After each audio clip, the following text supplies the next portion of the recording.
how do human beings create reality, right? I believe that reality is not something that like default exists. It's something that's created, and it's primarily created through storytelling. And I think that as a community in crypto, we're not always actively aware of how involved we are as a group and also as individuals in creating the reality that we will occupy, and also bending the arc of reality outside of the world of crypto. Right? Internet Explorers. Oh, baby. Episode 39, Internet Explorers. Are we back? Are we live? Are we streaming on Sanko today? I love it. We are so live. I think we've been streaming every time, but I'm like realizing maybe our stream key needs to be, oh no, it hasn't caught them all. We're sending it out. I need to get better about setting up our stream key over here with the lads in Sanko. I mean, the number of times Study Sanko has been mentioned over the last little while by you, Josh, specifically. I love many. Sanko as an example for a lot of the things that I talk about. Oh, wonderful. All right. Well, every Friday we're here, 10 a.m. Pacific time. This is Internet Explorers. We dive into the most interesting topics from the emerging crypto consumer internet. Have some wonderful guests for you today with Meltem jumping on to tell us all about how we can be cool like her on the internet. I'm not sure she'll frame it quite that way. Personal lore, brand building, narratives. My hope is we can just wind her up and just see what gold comes out as we jam with her at the top of this hour. We're going to talk wedges, lots of stuff happening in Pudgies. I like the thread that you've been on around disrupting pump. I think it's asking some interesting questions, and there's no shortage of this sort of fast follower startup. There's a billion fantasy top, not a billion. There are many fantasy top attempts. There are many pump attempts. Are they destined to failure, or is there opportunity there? I also love this thread of short memes because we'll save that conversation for here. Zora's trying to define some new words. Prediction markets might become less polymarket and more fun, and then lightning round. My goal is to get out of here before the lightning round. I've got a plane to catch, so if you see me dip, that's what we're doing. But we're ready. Somebody's getting married this weekend. One of our lovely team members is getting married this weekend, so we're very excited about that. But of course, joined here with Josh. How you doing, Josh? Great, man. It was a fun week. I think back having a lot of really interesting conversations with super early consumer crypto founders, which just you're in your lane. I'm in my lane. A lot of our SEO7 teams are getting pretty deep into fundraising processes. Lots of fun news there. So if you're an investor and you're not talking to them, get at us. You're gonna miss it. You're gonna miss it. And we have an alpha. We have a Telegram alpha channel now that I'm having a lot of fun with, and I think people are liking. So it's been a fun week. Yeah, somebody's like, why is your alpha just interesting news and relevant topics? I'm like, oh, right, because the alpha will be slipped into that feed. I like to think of it as sort of like the feed, and it's Josh, myself, I think a couple other people are just dropping really the interesting links there. So if you want to know, like if you don't want to wait until Friday, I guess, to see what we've been reading, you can get it real time through the feed. So if we can drop that into the chat, that would be wonderful. And we had some brain dump top of mind context to them too. So I think you get a little extra. It's good. It's good. It's great. Yeah, good. I think it's just helpful to. Yeah, it's a lot of stuff that we'd just be sharing personally. Exactly.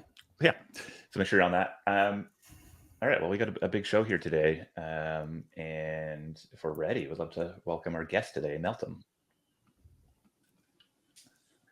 GM. Sorry, am I supposed to say Degen Princess as the official title here, or? You tell me. It's your show. Well, I see it written here, Degen Princess, DP. I'm going to still go with Meltem, but...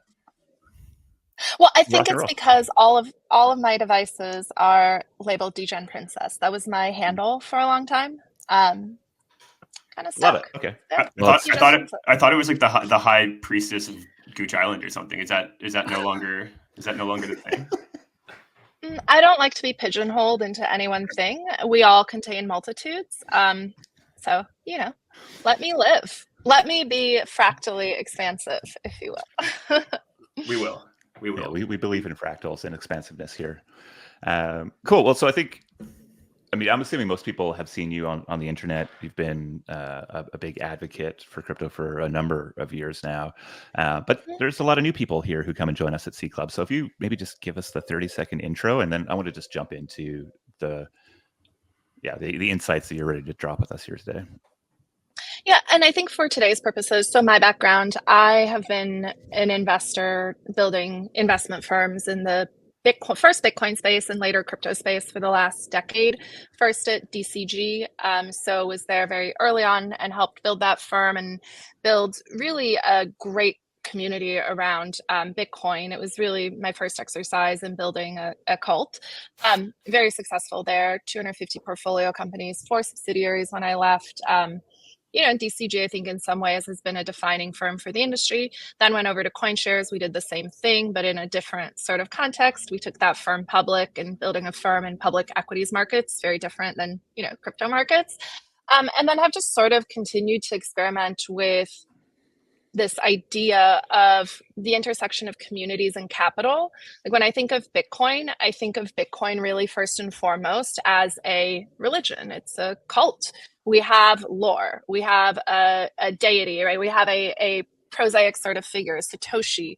Satoshi was very selfless, and that characteristic of being a quote unquote prophet and being selfless and sort of embodying the values that a community then later adopts, is part of religious myths throughout human history. And then, all of the rites and rituals, all of the little catchphrases, later on the schisms in Bitcoin due to differences in ideology amongst proponents of Bitcoin, differences in vision on how the project should progress. Similar to kind of the schism we saw in the church, right, for various reasons. And so to me, it's just been really interesting to observe anytime we're creating new technology, new social movements, lore, storytelling, mythos, this idea of how we capture the collective imagination is really important.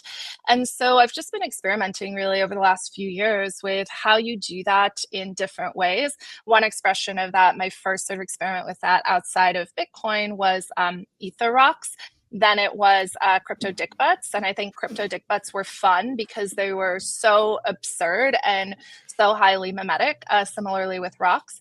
And then now I'm sort of on a different kick. I'm starting a new cult that's focused on atoms and electrons, kind of these core thermoeconomic building blocks of humanity that I think are really interesting. But all of this is really just an iteration of the same concept that I think we should talk about, which is how do human beings create reality, right? I believe that reality is not something that like default exists. It's something that's created, and it's primarily created through storytelling. And I think that as a community in crypto, we're not always actively aware of how involved we are as a group and also as individuals in creating the reality that we will occupy, and also bending the arc of reality outside of the world of crypto, right? Crypto is now reshaping the physical world.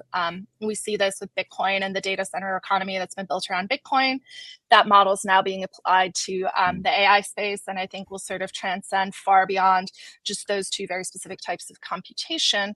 But yeah, it's really an exercise in like collective reality creation, and it really starts with embracing lore, mythology, and cults. So we can dig into any and all of that. We'll dive into that, but maybe at the high level, because I think there's still this like the debate of the last few months was meme coins, right? And I think at the core, it's sort of like this debate of fundamental value versus attention, belief, cult value. Maybe choose that word here. When you're looking at sort of like the value we're creating in crypto, do you are those separate things? Are they together? Is one more valuable than the other? I think we have a pretty strong opinion at Seed Club that the social, cultural world is actually where a lot of the value in cryptos come from already, and belief, right? I think that's what we've laid out with Bitcoin. But there also seems to be this thing of like, this is just like the now time, right? Regulations will change, other things will change, and all of a sudden we'll have, tokens will look more like stocks, which I'm not a big believer in, but I'm curious sort of where you're at that high level. Well, I'll just share a brief anecdote. For the last decade, I've been talking to people about Bitcoin and crypto. And in the early days, a lot of times I'd be in rooms with people who work in traditional finance, who've built asset management firms in, different asset classes, things like commodities, public equities, private credit markets, so things that are quote unquote very real. And the constant sort of pushback I would get against Bitcoin is, well, Bitcoin's not real. Crypto's not real. Meme coins aren't real. Okay, so in the very making of that statement, you are presupposing that there is real and not real things. And my view is that anything the human mind can conceive, right, and create is, by very matter of fact, entering into our consciousness and therefore becoming real. So the next question that always prompts for me, right, and a lot of times I just ask people questions, provocative questions, to sort of untangle the meaning behind what they're saying and sort of help demonstrate that their mental model is sort of very flawed, right? It doesn't make any sense, rationally thinking. So when people say, well, it's not real, I ask them, well, what is real? Oh, something that has cash flow attached to it. Okay, let's talk about that. Let's look at Zoom. Let's look at NVIDIA. Let's look at some of these stocks that have insane valuations trading at 1,000 plus forward multiples. Is that real? And they're like, well, no, that doesn't count. And I'm like, okay, well, give me, like if we tease this out, there are a lot of unreal things that are happening in the world. And really what you're saying is, I am rejecting everything that does not fall into a very specific mental framework that feels familiar to me. That is not a part of my mythos, my mythology, my understanding. Really what I think is interesting about what we're doing here, again, anything that we can conceptualize becomes real. Anything that we create stories about becomes real. And we live in the age of the attention economy. That has always been the truth, but nowhere is it more present than now, where ephemeral trends can very quickly pierce that veil of reality, right? And go from sort of this unreal, very online meta to being highly financialized and very real, because it's creating hundreds of millions, billions, potentially trillions of dollars of economic value. Preach. And so I think this idea of like what is real, what is not real is a false dichotomy. It's really what is the mental model that you're applying to what you consider real or not real. And the important thing to understand is, and why I like to sort of touch the edge of the absurd at all times as an investor, is things that seem the most absurd, right? Whatever these fringe groups of people are pushing into reality, sort of into the collective consciousness by creating these mimetic movements, that is where a lot of value creation and value capture will happen. I may not agree with it. I may not understand it. I may not necessarily be a part of it. But if you're unable to grasp that concept, I think you are really going to miss out on what the next 2-3 decades of markets are going to look like, because they're going to look a lot more like crypto than traditional macro. And we see this, right? Traditional portfolio construction is no longer a reality. We live in this new paradigm of investing, and I think it's going to get a whole lot crazier. Broader markets are going to resemble crypto and shitcoins much more than crypto will resemble more traditional markets. So it's this really interesting dichotomy. But again, what we conceive and what we think about, what we talk about, is what becomes real, which is why I think crypto has been this really powerful, potent cultural force that has radically reshaped financial markets. And this is really the first time, I think, outside of the meme stock craze during, Wall Street Bets era, that we've really seen that happening at scale, which is why I continue to find crypto just the most interesting place to spend time. Like, we're at this really interesting intersection of creating reality and then making it, financialized. That's really cool.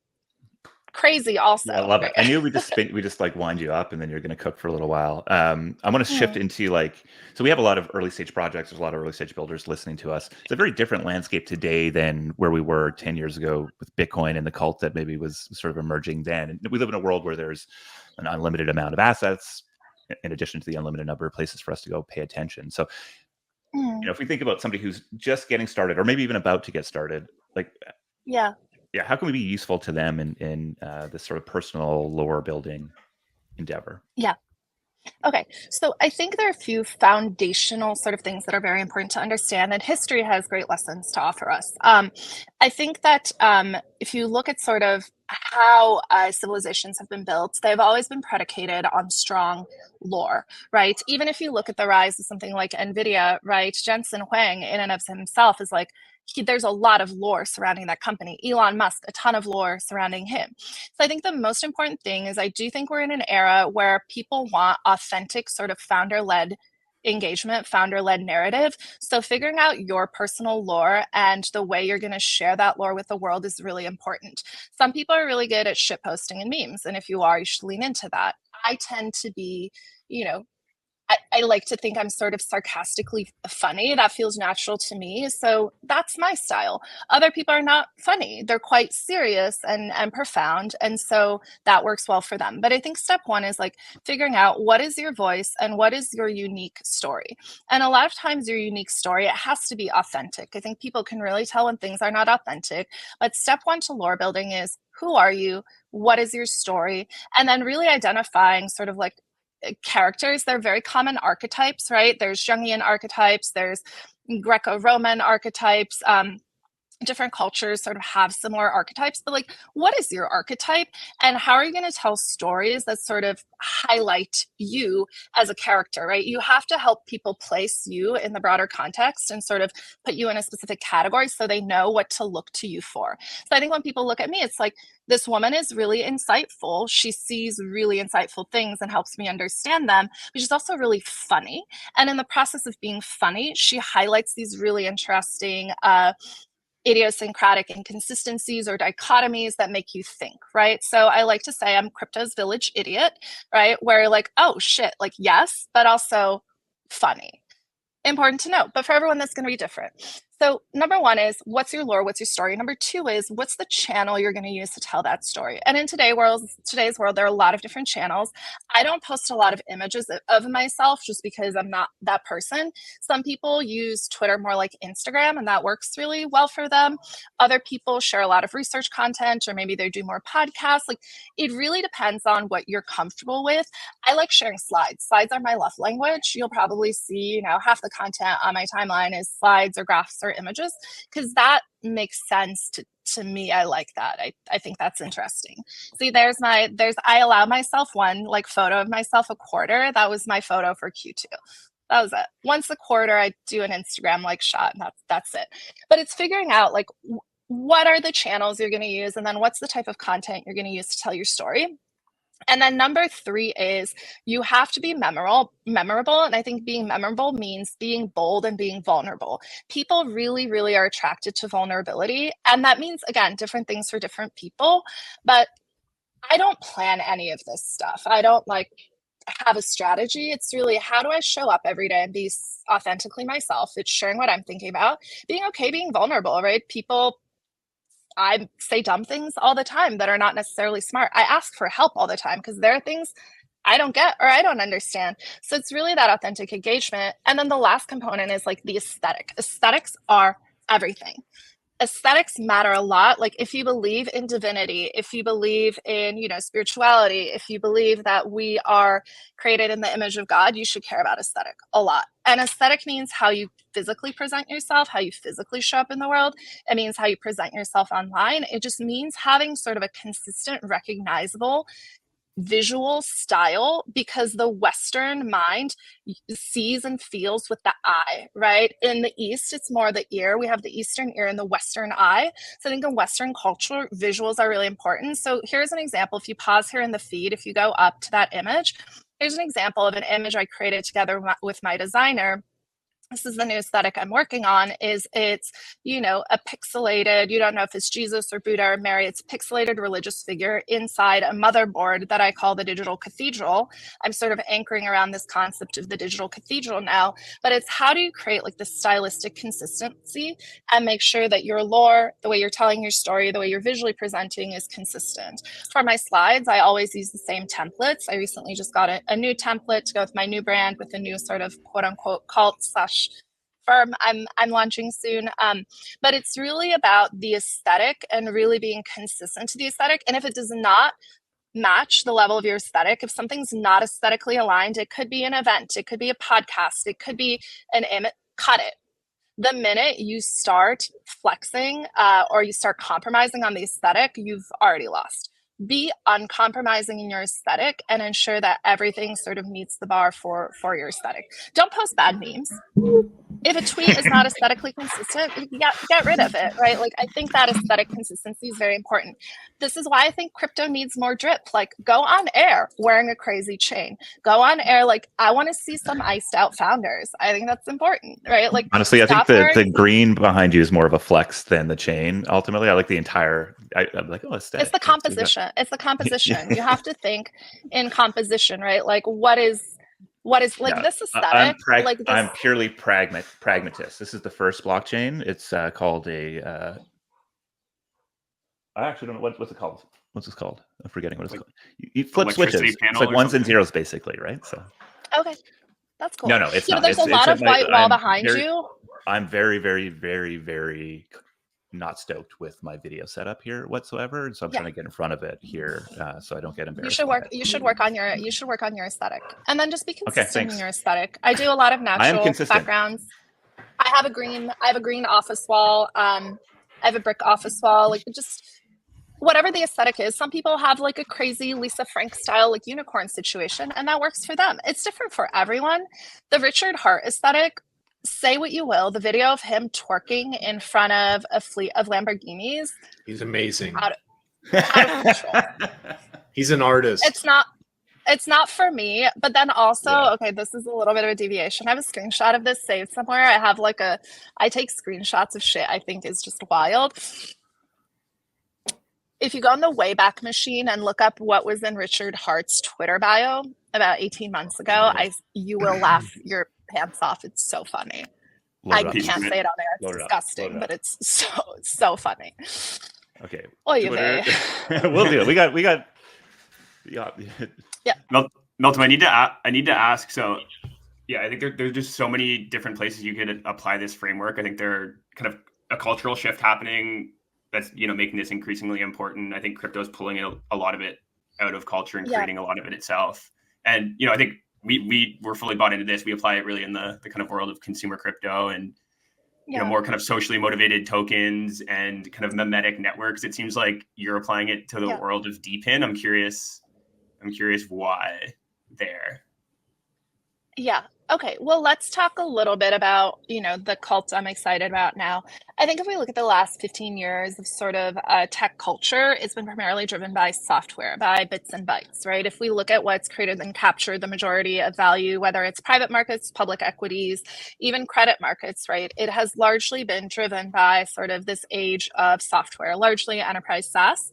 Managed services, companies like Microsoft, companies like Oracle, Salesforce, et cetera. But we are now seeing the dawn of, I think, a new era. What we're seeing is institutional failure at like just an unprecedented scale across the world. It is religious institutions, it's cultural institutions, academic institutions, but also the most foundational institutions in our world, which are governments themselves.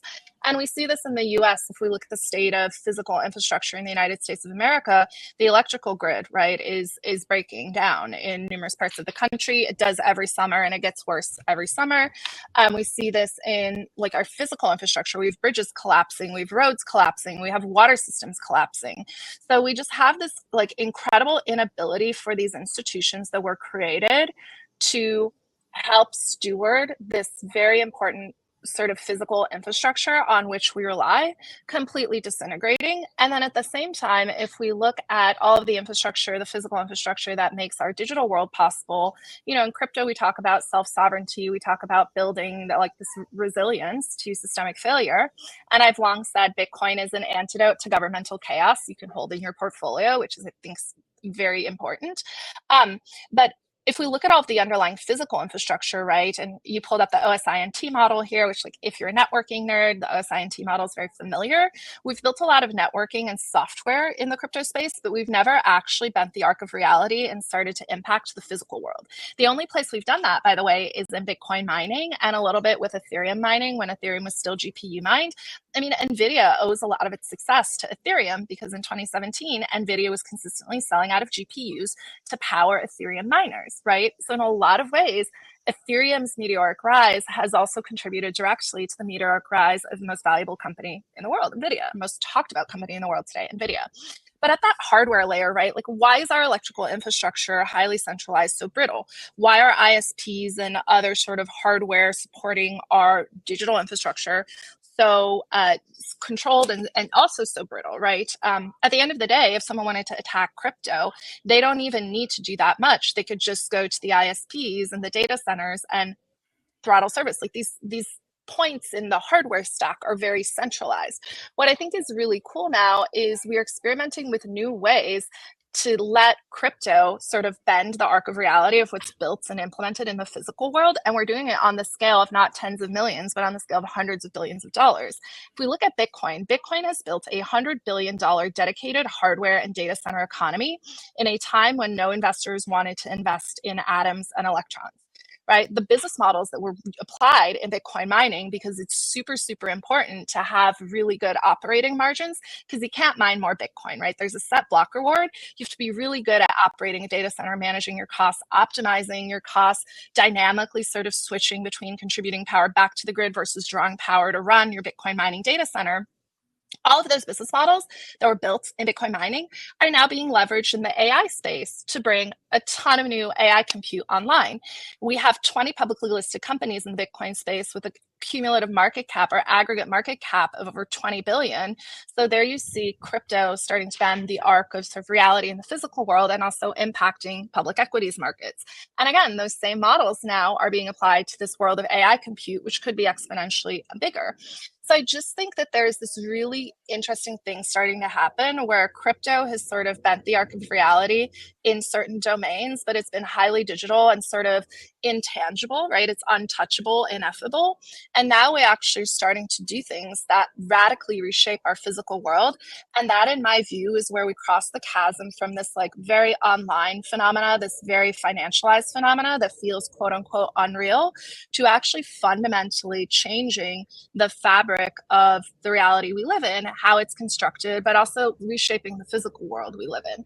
And so that intersection, as a former commodities person and oil and gas person, that intersection has always been really just sexy, exciting, intellectually stimulating to me. And we're finally at a point where I think there is enough capital availability and enough to invest in that sector to make it really tremendously exciting, not just for early stage venture, but for credit, for liquid markets, for public equities. There's just a lot you can do across the capital structure to help put crypto in a really advantageous position to serve as sort of the open source coordination layer for how we find, fund, govern, operate this new infrastructure that's needed. So that's what I'm excited about. That's the lore I want to start working on building. And you're going to see a lot more from me that I think is really aligned around that narrative. I also want to get away from the word deepen. So one of the big things I'm going to be working on in the fall is how do I create a new language? Because syntax and language is really important, right? I'm also doing some stuff on the theology side and working with some theologians and some medieval sort of architecture experts to really think about this concept of like, what is the digital cathedral? Like, what is the modern town square? And how do we construct, you know, these new civilizations, these new societies around this new digital and physical infrastructure? It's really interesting. Let's fucking go. All right. I mean, 30 minutes in a conversation with you here is just nowhere near enough, but that's where we're at today. Is there, I mean, we've got your Twitter account up here. If people want to just experience the 0 to 1 of the new lore that's being built here, what's the best place for them to sort of watch and follow along? It's going to be on Twitter. I'm also trying to use LinkedIn more. LinkedIn has totally different audience, but I think one of the things I've always thought. This is streaming to LinkedIn right now, baby. No, there's one person who watches us on LinkedIn. So that's huge for us. That's big. It's big. It took us a lot of time. My mom. It's my mom. No, but, okay, but cool. I think the big thing is we can't just talk to the same people all the time, right? God, like we're screaming at each other on the internet, on Twitter. We have to go outside of the world we're already in and bring new people into our reality, right? And like permeate their consciousness with this new reality. So actually I think LinkedIn is big aggregation of people who are looking for new ideas, who are looking to be stimulated. The content on LinkedIn is bad. It's like very low tier, like F tier. This is how you market on social media type content. So good. If you go on there with anything original, I'm not kidding. If you go on there with anything original and even like remotely thought provoking, you're going to just reach such a big audience of people who are starved for original content. So it's actually, I think, a big unlock. All right. We got to leave it there. We got to lean into that. Appreciate you jumping on in your aesthetic. Best of luck. We'll be watching. And you have anything else fun out of that world? Good. Perfect. I'll be back with my gospel. Okay, cool. Thanks for having me. Enjoy the garden. Bye-bye. We need a transcript of that one, I think. It was awesome. Noted.